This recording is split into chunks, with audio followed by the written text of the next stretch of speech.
The first time my parents used the spare key, I told myself it was a one-off. My mom texted, just dropping something off, and I came home to find her standing in my kitchen like she owned the counters. She'd already opened drawers. She'd already moved my dish towels. My dad was on my couch, shoes still on, remote in hand, complaining about my thermostat setting like he paid the bill. My sister Mina sat on the armchair laughing into her phone. "You're so dramatic," she said, like it was a joke that my home didn't belong to me. Back then, I argued. I said, "You can't just come in." My mom smiled the way she always smiled when she wanted to sound reasonable and be cruel at the same time. "We're family, don't be weird." My dad shrugged. "It's a spare key, you gave it to us." And that was true. A year ago, after a break-in down the street, I'd handed them a key for emergencies. I'd meant fires, leaks, disasters. They heard access. After that, it became routine. They showed up on weekday evenings without warning. Mom would inspect my fridge like she was checking a hotel minibar.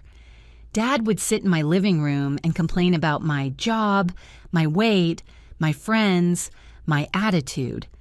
Mina would record little clips and send them to the family group chat with captions like, "Look who thinks she's independent." They never said, "We miss you." They said things like, "Why is your floor dusty?" and "You should be grateful we care." I stopped arguing because arguing gave them what they wanted. Proof I was unstable. Proof they were concerned. Proof they had a reason to keep coming. Instead, I got quiet. And I got precise. I bought a smart lock that still looked like a normal deadbolt from the outside. No flashy keypad that would start a fight. Just a clean lock with an app that tracked entries and timestamps. I installed a doorbell camera too. Not for drama, for receipts. The first week, the log was almost funny in a way that made my stomach hurt. Tuesday, 6:14 p.m. Door unlocked. Key. Thursday, 7:03 p.m., door unlocked, key. Saturday, 9:22 a.m., door unlocked, key. Every entry matched a clip. My mother's face close to the camera as she leaned in, smiling like she knew I'd see it later. My father following behind with grocery bags he never asked if I wanted. Mina waving at the lens like it was her show. On Sunday night, I sat at my kitchen table and watched the clips back, one after another, until the pattern wasn't just emotional anymore. It was documented. And that's when I did one quiet thing. I didn't confront them. I didn't announce a boundary. I didn't demand the spare key back. I changed who that key worked for. The smart lock I'd installed could be unlocked by a physical key, yes, but only if the cylinder matched, and it could log entries by method, code, app, or key. So I called my property manager the next morning and asked for something simple. "I need to rekey my unit," I said. "Same style, new keyway. I'm paying." He didn't ask why. In my building, tenants rekey for all kinds of reasons. 2 days later, a licensed locksmith met me in the hallway at noon. He swapped the cylinder in under 10 minutes, handed me 3 new keys, and collected the old ones like they were expired coupons. "What about the spare key that used to work?" I asked. He didn't smile. "And it won't." That was the whole point. I didn't send a message to my parents. I didn't warn Mina. I didn't post anything. I just waited. 3 nights later, I sat on my couch with my phone in my hand and my doorbell app open, volume low, lights off except for one lamp. At 7:18 p.m., the camera motion alert pinged. My mother's face filled the screen. My father stood behind her, looking impatient. Mina was there too, chewing gum, smiling like she was excited to watch me squirm. My mother pulled the spare key out of her purse, no hesitation, no shame, and slid it into my lock. She turned it with the confidence of a person who has never been told no in a way that stuck. For a second, nothing happened. Then she turned it harder. The key didn't catch. She tried again, jiggling, pushing, twisting like force could make the old world come back. My father leaned in, annoyed. "Let me." Mina laughed softly. "Maybe she finally got a real lock." My mother's smile slipped. She tried one more time, slower now, as if carefulness could change the shape of metal. The lock stayed still. Then my doorbell speaker picked up her voice, sharp and offended. "Are you kidding me?" I didn't answer through the app. I didn't move toward the door. I watched. My father knocked once, hard, the kind of knock that assumes you'll open because he decided you would. Mina lifted her phone, recording already. My mother knocked too, faster now, and called my name like I was a child hiding in a closet. And then she did what she always did when control slipped. She tried to make it a crisis. "Open the door," she snapped. "We need to talk, right now." I kept my voice out of it. And I tapped one button on my phone and saved the clip with a timestamp. Then I did the second quiet thing, the one that would turn their family visit into a record they couldn't laugh off. I called the non-emergency line and said calmly, "I have unauthorized people attempting to enter my home. I have video and access logs." The dispatcher asked for the address. I gave it.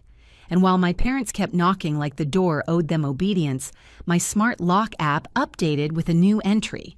Simple, beautiful, final, 7:18 p.m. Failed key attempt. The knocking didn't stop after I called non-emergency. It changed. My dad's knock got slower, heavier, like he was trying to make it sound official. My mom's got faster and sharper, the way she knocks when she wants the neighbors to hear her version first. Mina kept her phone up the whole time, angling it toward the peephole like she was filming a trailer. I stayed where I was, 2 steps back from the door, shoes on, phone in my hand, voice saved, for the only person who mattered, the officer who would have to write this down. A few minutes later, my doorbell camera caught 2 uniformed officers walking up the hallway. No rush, no hands on weapons, just that calm, practiced posture that says they've walked into 1,000 family situations and learned to ignore the yelling. One of them knocked, firm, professional. "Police," he called. "Ma'am, are you inside?" I didn't open the door. I spoke through it, clear and steady. "Yes, I'm inside. I'm safe. I'm the resident." My mother immediately stepped into the sound like she couldn't stand not being the main character. "Officer, thank God. She locked us out." "She's acting irrational," my dad added, loud and offended. "We have a key. She's just being dramatic." The officer didn't respond to dramatic. He responded to the part that was actually his job. "Ma'am," he said through the door, "do you want them inside your residence?" "No," I said. "They are not authorized to enter." "Do they live there?" he asked. "No," I replied. "I live alone." My mother's voice shot up. "We're her parents." The officer's tone didn't change. "That doesn't answer my question." I heard my mom inhale like she was about to argue with the concept of questions.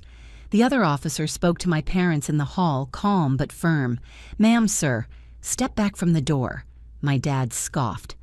"This is ridiculous." The first officer asked me, "Can you confirm your identity without opening the door? Do you have ID?" "Yes," I said. "I can slide it under." "Do that," he replied. I knelt, slid my driver's license under the door with 2 fingers, then stepped back again. No sudden moves, no bravado, just clean procedure. I heard the plastic scrape against the tile on their side, a beat of silence while he checked it. Then my ID slid back under the door. "Thank you," he said. "All right, ma'am, stay inside." He turned his attention fully to the hallway. I couldn't see him, but I could hear the shift in his voice. The moment he stops being listener and becomes decision. "Ma'am, sir," he said to my parents, "the resident is asking you to leave. You need to leave." My mother tried to laugh like he was being cute.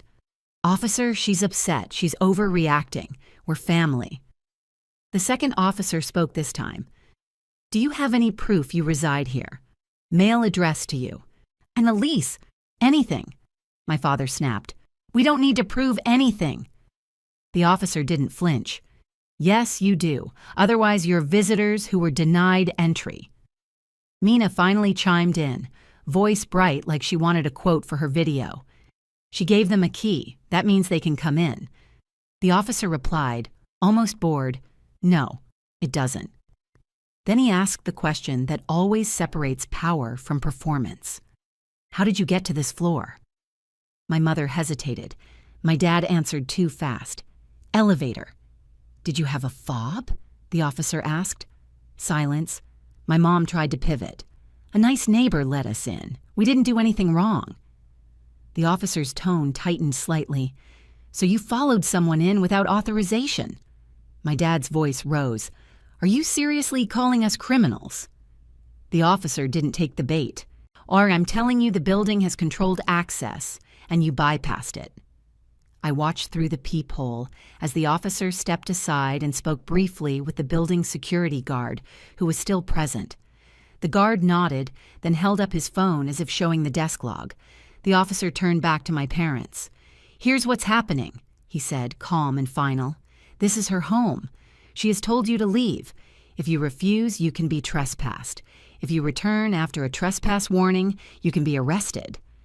My mother's voice sharpened immediately. So she can just cut us off. She can control access to her residence, the officer replied. Yes. My father muttered something ugly under his breath. Mina laughed once, like she couldn't believe the system wasn't playing along. Then my mom tried the last trick. Manufacture danger. When she's not okay, my mom insisted. We need a welfare check. She could be hurting herself. The officer didn't sound alarmed. He sounded careful. Ma'am, he said, I just spoke to her.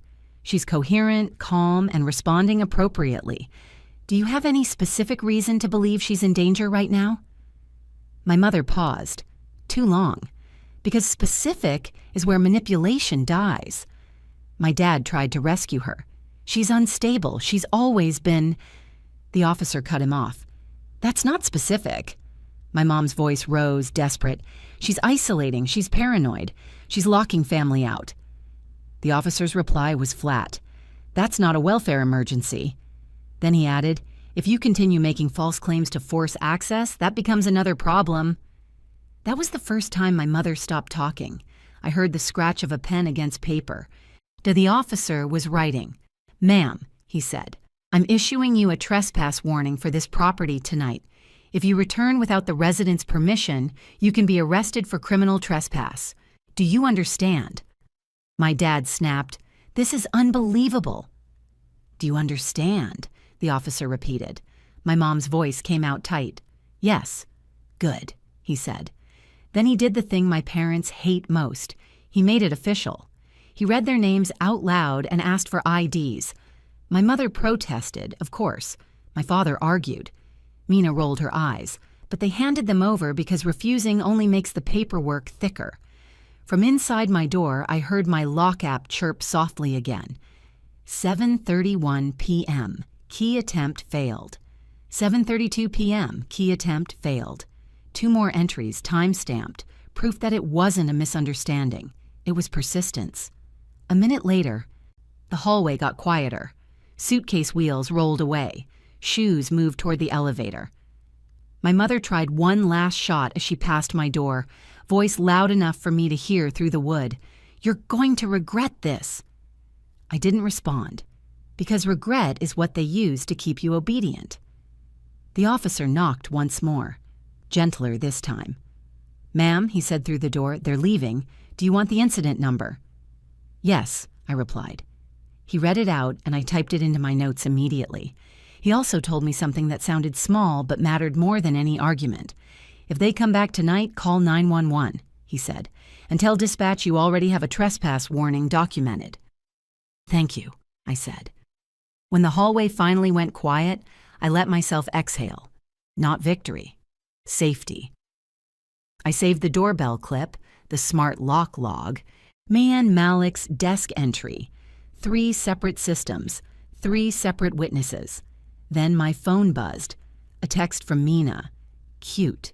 You called the cops on Mom and Dad. Guess what? Mom just called the leasing office. I stared at the message for a long moment, because Mina didn't write that to scare me. She wrote it because she thought the leasing office was still a door my family could open, and she didn't know I'd already called them first, earlier that day, asking for one simple note to be added to my unit file. No lock work, no key copies, no emergency entry authorized without the tenant present, unless there's an active leak or fire confirmed by management. My phone buzzed again. This time, it was an incoming call from an unknown number. When I answered, a man's voice said, "Hi, this is maintenance. Your parents are here saying you locked them out and they need a new key made tonight." I looked at my deadbolt, then at the saved incident number on my screen, and I said calmly, "They're trespassed. If you give them anything, you're handing them evidence." "Hi, this is maintenance. Your parents are here saying you locked them out and they need a new key made tonight." I didn't raise my voice. I didn't argue about parents. I treated it like what it was, an unauthorized access attempt, just wearing a different outfit. "Can you tell me your name?" I asked calmly. "Kevin," he said. I could hear voices behind him, my mother's sharp cadence, my dad's low irritation, Mina's little laugh, like this was still entertainment. "Kevin," I said, "they were given a trespass warning by police tonight. They are not authorized for my unit. Do not issue keys. Do not open my door. If you do, you're overriding a documented police warning." There was a pause, the kind that tells you he's deciding whether this is drama or real. My mother's voice cut through in the background, loud and sweet at the same time. "Kevin, tell her it's an emergency. She's not well." I felt my chest tighten, but my voice stayed even. "It's not an emergency," I said, "and I can prove it. Do you have access to my unit file?" "Yes," he said cautiously. "Read the note," I said. I heard paper shuffle, then Kevin's voice again, lower now. It says, "No key copies, no lock work, no access granted to any third party without tenant present, except confirmed leak or fire." "Correct," I said. "And there is no leak and no fire, so you're done." My dad's voice rose behind him. "That's ridiculous. We're family." I didn't respond to my dad. I stayed with Kevin because Kevin was the doorway now. "Kevin," I said, "what office are you standing in?" "The leasing office," he answered. "Put the property manager on," I said. "Now." Kevin hesitated. My mother jumped in again, louder. "We don't need a manager, we just need a key. She can't lock out her own parents." That sentence was exactly why I'd stopped debating this like it was a relationship issue. They weren't asking for respect. They were demanding access. "Kevin," I repeated, calm and firm, "put the property manager on." A moment later, a different voice came onto the line, older, clipped, exhausted. "This is Daryl," he said. "Property manager. What's going on?" "Daryl," I said. "This is the tenant in my unit. My parents are in your office trying to obtain a new key. Well, police issued a trespass warning tonight. I'm requesting you deny access and preserve footage." Daryl didn't ask me to explain my childhood. He asked the only question that mattered. "Do you want them removed?" he said. "Yes," I replied. "And I want a written note added that they are not to be granted entry or key services." "Already in your file," he said. "But I'll add a restriction flag. Kevin, don't cut any keys." Kevin's voice came faintly, relieved. "Copy." My mother's voice spiked in the background. "Daryl, this is insane. She's unstable. We need the door opened for her safety." Daryl didn't take the bait. "Ma'am, if you believe there's a safety emergency, call 911. This office is not breaking a resident's lock." My dad snapped, "We did call the police." "And police told you to leave," Daryl replied, tone flattening. And I heard Mina laugh again, then go quiet when Daryl didn't react. Daryl continued, "I'm looking at the incident note right now. You were warned for trespass. You are not getting a key. Kevin, step away from the key machine. Security, come to the office." I didn't speak. I listened. Because listening was how you capture the moment people finally realize they can't bulldoze a system. My mother tried a new voice, suddenly wounded. "So you're choosing her over us." Daryl's response was calm and transactional. "I'm choosing policy. Please leave the office." Then he asked me, "Do you want me to email you confirmation?" "Yes," I said immediately, "and include that footage as being preserved." "Done. he replied. The call ended. My phone buzzed less than a minute later with an email subject line that felt like oxygen. Restricted access flag added. Unit file updated. I opened it.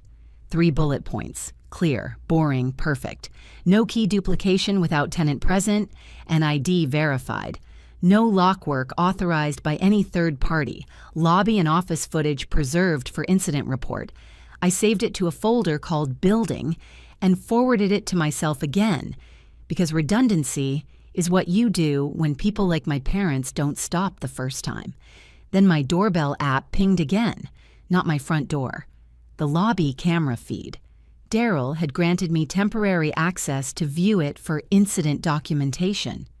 The screen showed the leasing office through a glass panel, my mother gesturing sharply, my father leaning forward like intimidation still worked. Mina holding her phone up until she noticed security walking in. Security didn't rush. They didn't yell. They just stood in the doorway and pointed. My parents argued for a few seconds. Then the posture changed. Less control, more retreat. My mother turned as she walked out and jabbed a finger toward the camera like she wanted to threaten the building itself. I watched them disappear into the lobby. And then, because they can't leave without trying to win the last word, my phone rang again. Unknown number. I answered, already knowing whose voice it would be. My mother didn't bother with hello. "You called the police on us," she said, shaking with rage. "You're going to get yourself evicted." "I have the email from management," I replied calmly, "and the incident number." "You're sick," she snapped. "You're isolating. You're—" "Mom," I said, and in my voice stayed low, "do not come back here." She laughed, sharp. "Or what?" "Or you'll be arrested for trespass," I said. "That's what the officer told you. That's what the paperwork says." There was a short silence on the line, like she'd hit a wall and didn't know how to punch it. Then she tried the final move, the one that always used to work. "Your father is ashamed of you," she said softly. "He's heartbroken." I didn't take it. I didn't even argue with it. "I'm hanging up now," I said, and I did. A few minutes later, my smart lock app chimed again. Not a failed attempt. A note. Maintenance restriction flag. Confirmed. Key services locked. A system acknowledgement. Time-stamped. The spare key in my mother's purse wasn't just useless at my door now. It was useless everywhere that mattered. And for the first time in a long time, and I sat down on my couch and felt my shoulders drop. Not because I'd won, but because I'd finally made it impossible for them to keep pretending they had a right to my life. Then my phone buzzed with a new message. From Mina. "Okay, so you want war. Tomorrow we're bringing a locksmith." When Mina texted that they were bringing a locksmith, I didn't laugh. I didn't panic either. I read it twice, screenshot it, and forwarded it to Daryl with one line. "Threat of forced entry attempt. Please alert security." Then I called the non-emergency line again and did the most boring thing a person can do before a family war. I asked for advice on how to document it properly. The dispatcher didn't sound surprised. "If they return after a trespass warning, call 911. Do not engage. Keep video if you have it." "Understood," I said. After that, I went to sleep, not perfectly, but enough. Because when you finally move the fight from my word versus theirs into systems and logs, you stop having to stay awake guarding your own door with your nerves. The next morning at 9:06 a.m., my doorbell camera pinged, motion detected. I opened the live view and felt my stomach drop, not because I was afraid, but because it was exactly what Mina promised. My parents stood in the hallway with a man holding a small toolbox and a clipboard. A locksmith. My mother looked composed, like she was showing up to a dentist appointment. My father's face was tight and hard. Mina was smiling, phone already angled to record. The locksmith wore a polo with a company logo and had that cautious stance of someone who's learned to read when a job doesn't feel normal. My mother pointed at my door and spoke to him, and the camera picked up enough of her tone to understand what she was selling. "She's our daughter. She locked us out. We need the lock changed." The locksmith glanced at the door, then at my mother. "Do you own the unit?" "Yes," my mother said instantly without even blinking.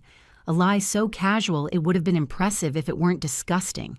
I didn't open the door. I didn't speak through it. I hit record on the doorbell clip and then called 911, calm and clear. "My parents were issued a trespass warning last night," I said. "They are back at my door with a locksmith attempting to force entry. I have video. I am inside and safe." The dispatcher asked for the address. I gave it. She asked if weapons were involved. "No," I said. "They're trying to break the lock." "Stay inside," she replied. "Officers are on the way." On my phone, I watched my mother try to push urgency into the locksmith. "I'm telling you, this is our property," she said. "Just do it." The locksmith hesitated. "Ma'am, I need proof of ownership or authorization, a deed, a lease, something." My father stepped closer, voice low and threatening. "Do you want to get paid or not?" The locksmith took a half step back. Mina laughed softly, like intimidation was a cute family trait. "He's just being cautious. We can show him a statement." My mother pulled out her phone and started scrolling, then held the screen up like it was evidence. The locksmith squinted. "This doesn't show ownership. This looks like a utility bill." "It's enough," my mother snapped. The locksmith shook his head more firmly now. "No, ma'am, it's not. I need the tenant's permission or property management authorization." My mother's face tightened. "She's not answering." The locksmith looked down the hall, then back at them, and I could see the decision forming on his face. The decision every ethical contractor makes when a job smells like a lawsuit. "I'm not touching this door," he said. My father's voice rose. "Are you kidding me?" "No," the locksmith replied, and he took a step away from the lock like it was radioactive. "You can call your property manager." My mother's voice went sharp. "We tried. She manipulated them." The locksmith's eyes flicked to Mina's phone, then to my mother. "Ma'am, you're recording me." Mina lifted her chin. "For safety." The locksmith shook his head, irritated now. "I'm leaving." He turned, and my father reached out like he might grab his arm. The locksmith pulled away, and Mina's camera tilted wildly, and that's when the elevator dinged at the end of the hall. 2 officers stepped out, the same calm posture as last night, hands relaxed, eyes scanning. They took in the locksmith first, because a toolbox changes the nature of the call fast. "Morning," one officer said. "What's going on?" My mother launched into her story immediately. "Officer, thank God, our daughter is unstable. She locked us out and won't answer. We're trying to get her help." The officer didn't look at my mother when she said unstable. He looked at the door. Then he spoke loud enough for me to hear through the wood. "Ma'am, inside. This is police. Are you safe?" "Yes," I answered through the door. "I'm safe. They are trespassed." "I did not authorize a locksmith." The officer nodded once, then turned to my parents. "Ma'am, sir," he said, "you were issued a trespass warning last night." My father scoffed. "We're her parents." The officer's tone stayed neutral. "You were warned. You returned. That is a violation." My mother tried to pivot. "We didn't enter. We were just—" "You brought a locksmith," the officer said. "That's attempted forced entry." My mother's eyes widened. "No, it's not." The other officer spoke, holding up a hand. "Ma'am, give me your ID." My mother hesitated. My father's jaw clenched. Mina's smile slipped for the first time. The first officer turned toward the locksmith, who was still standing there, tense. "Sir," the officer asked, "did they claim to own the unit?" The locksmith didn't hesitate. "Yes." She said she owned it." The officer's eyes moved back to my mother. "Ma'am," he said, "did you tell him you owned the unit?" My mother's mouth opened, closed. Then she did it. She doubled down. "Yes," she said, "because we're family." The officer's expression didn't change, but something in his voice did. "Ma'am," he said, That's a false statement made to facilitate entry. Combined with a trespass violation, it's not just family. He glanced at his partner. We're detaining for criminal trespass. My father stepped forward fast. This is insane. The officer raised a hand. Sir, step back. Mina started filming harder, voice trembling. This is harassment. The second officer turned to her. Ma'am, stop filming in a way that interferes. She didn't stop. The first officer looked toward my door again. Ma'am, inside. But we may need you to open the door briefly to confirm identity. I can slide my ID under, I said. That works, he replied. I slid my ID under the door. They checked. They slid it back. Then I heard the sound my family never thought they'd hear in my hallway, the click of handcuffs. Not theatrical, not screamed, just the clean, metallic sound of consequences. My mother's voice broke. You can't do this. The officer's voice stayed calm. You were warned. You returned. You attempted to force access. This is the result. My father's breathing got loud. Mina started crying suddenly, but it sounded like anger wearing tears. And inside my apartment, I stood perfectly still, listening, not with satisfaction, but with a strange kind of peace. Because for the first time, my parents weren't being stopped by my voice. When they were being stopped by the record. I didn't open the door when they put my mother in cuffs. I didn't need to. The officers had my ID. They had the locksmith's statement. They had the doorbell footage, the building cameras, the incident number from the night before, and a fresh report showing my parents came back after a trespass warning and tried to force entry using a lie. That's what people like my parents never account for. They think the world runs on, but I'm her mother. It runs on reports. From inside, I heard my mother's voice crack into the kind of outrage that always used to scare me into backing down. This is abuse, she cried. She's my daughter. The officer's response was calm and final. You were trespassed. You returned. You misrepresented ownership to a contractor. You attempted entry. That's the situation. My father wasn't cuffed right away. He tried to keep his posture, tried to look like the reasonable one.